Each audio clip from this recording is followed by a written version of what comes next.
শহীদ জিয়ার রাজনীতিটা করেন, আল্লাহর ওয়াস্তে বেগম জিয়ার রাজনীতিটা করেন। সেই রাজনীতি তো আপনারা করতেছেন না, আপনারা আওয়ামী লীগের রাজনীতি করতেছেন। কারো নাম বলা হয় নাই, কোনো দলকে মেনশন করা হয় নাই। আমি রাষ্ট্রের পক্ষ থেকে একটা ডেভেলপমেন্ট, একটা উন্নয়নের কাজের সহযোগিতা চাইলাম এলাকাবাসীর কাছে।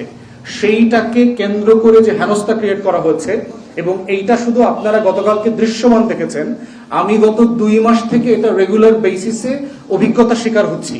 আমার নেতা কর্মীকে ক্যাম্পেইনে মারধর করতেছে, হাসপাতালে ভর্তি হইতেছে, থানায় যাচ্ছে, মামলা নিচ্ছে না। এক্স্যাক্টলি আমরা আওয়ামী লীগের আমলে যেগুলো দেখেছি। প্রশাসন ধরে নিয়েছে যে এটাই হচ্ছে রুলস অফ দ্য গেম, যে যখন আওয়ামী লীগ থাকবে তখন আমরা সবাই আওয়ামী লীগ হয়ে যাব, যখন বিএনপি আসবে অথবা থাকবে তখন আমরা বিএনপি হয়ে যাব। একটা রাষ্ট্র তো এইভাবে হতে পারে না।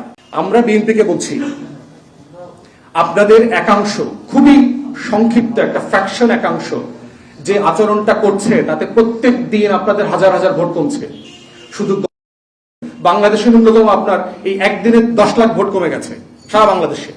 এবং আপনারা যদি আপনাদের এই অভদ্র একাংশ, খুবই ছোট অল্প কটা মানুষকে নিয়ন্ত্রণ করতে না পারেন, তাহলে কিন্তু আগামী নির্বাচনে আপনারা চ্যালেঞ্জের মুখোমুখি পড়বেন।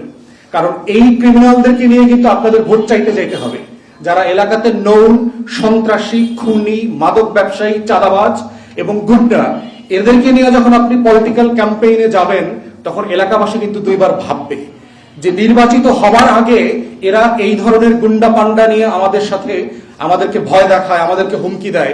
নির্বাচিত হলে পরে কি হবে? আমাকে বলতেছে, আমাদের নেতাদেরকে বলছে যে এখন পর্যন্ত ঢুকতে দিতেছি, নির্বাচনের আগের দিন আর এলাকায় আসবেন না, বলে দিচ্ছে অলরেডি। এই ভোট কেন্দ্র অমুক মার্কার, এই মার্কার বাইরে এখানে কোনো ভোট পড়বে না। গতকালকে যারা বাবুগঞ্জে বক্তব্য শুনেছেন, উপদেষ্টারা কিন্তু ইনডাইরেক্টলি এই কথাটা বলেছে যে আমরা এলাকাবাসীর সহযোগিতা চাই। যারা ঠিকাদার কোম্পানি থাকবে তাদেরকে হেনস্থা না করা, তাদেরকে সহযোগিতা করবেন, তাহলে প্রজেক্টটা ঝুলে যাবে না। সেই একই কথা আমিও বলেছি যে আমরা চাই এলাকাবাসীর পক্ষ থেকে যারা এই ঠিকাদার কোম্পানিগুলোকে প্রেসার ক্রিয়েট করছে, এবং ওই ঠিকাদার কোম্পানি ইভেন আমার সাথে মিটিং করতে চাচ্ছে স্থানীয় প্রোটেকশনের জন্য, যেটা আমি অস্বীকার করেছি।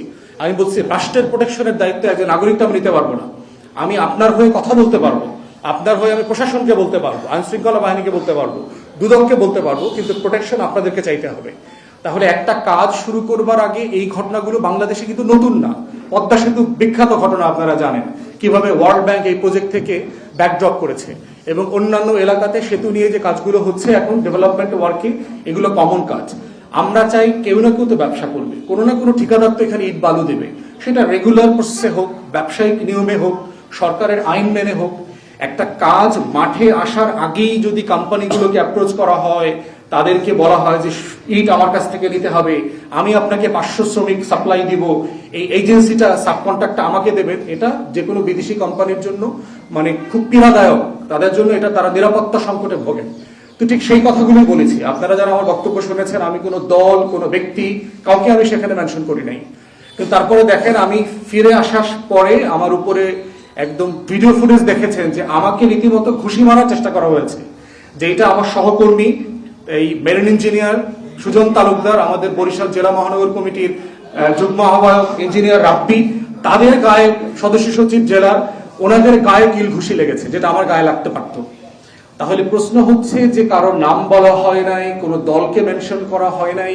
আমি রাষ্ট্রের পক্ষ থেকে একটা ডেভেলপমেন্ট, একটা উন্নয়নের কাজের সহযোগিতা চাইলাম এলাকাবাসীর কাছে।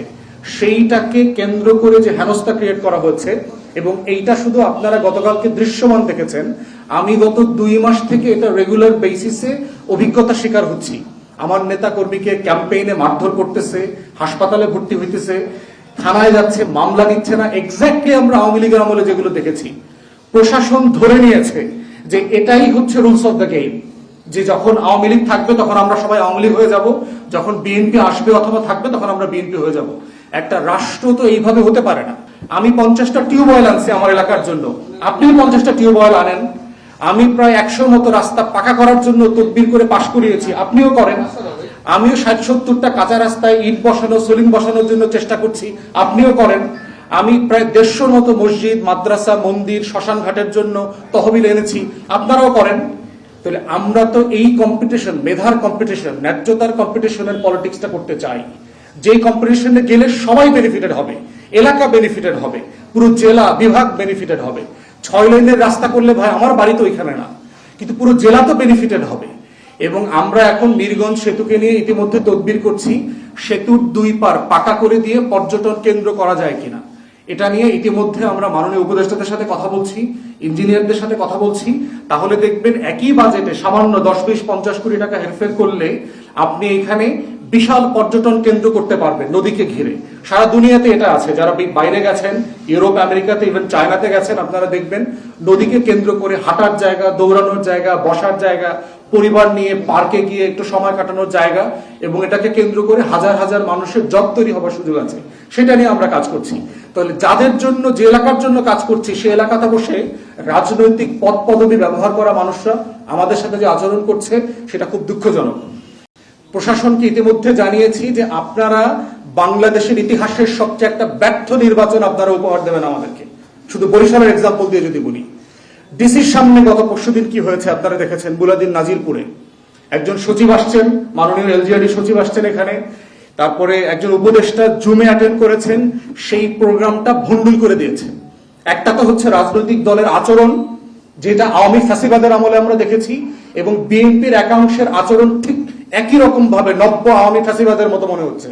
এবং এটা বলে দিতে চাই আপনাদেরকে, হাসিনার ফ্যাসিবাদের সময় কিন্তু আমরা চুপসে যাই নাই। আমরা কিন্তু গ্রুমের থ্রেশহোল্ডকে ওভারকাম করে পলিটিক্স করেছি এবং রাস্তায় ছিলাম। আপনারা ভাববেন না যে আমরা চুপসে লেজ গুটায় ঢাকায় পালায় চলে যাব। আমরা সেই নাম দিয়ে রাজনীতি করি না। অতএব আপনারা পরিবর্তন হবেন, তা না হলে গত বছরের কথাটা মনে রাখেন। কিন্তু গত বছর সারা বাংলাদেশ কিন্তু আওয়ামীময় বাংলাদেশ ছিল। আগস্টের আগের বাংলাদেশ কিন্তু শেখ পরিবারের বাংলাদেশ ছিল। সারা বাংলাদেশে মনে হতো সবাই আওয়ামী লীগ হয়ে গেছে, তাদেরকে আজকে দেশ ছেড়ে পালাইতে হয়েছে। অতএব আমাদের অনুরোধ, দয়া করে শুধু গণতন্ত্রের রাজনীতিটা করেন। আসেন দেশকে ভালোবেসে একটা ভালো রাজনীতি করি, সবাই মিলে করি, দেশটাকে বদলে যাই।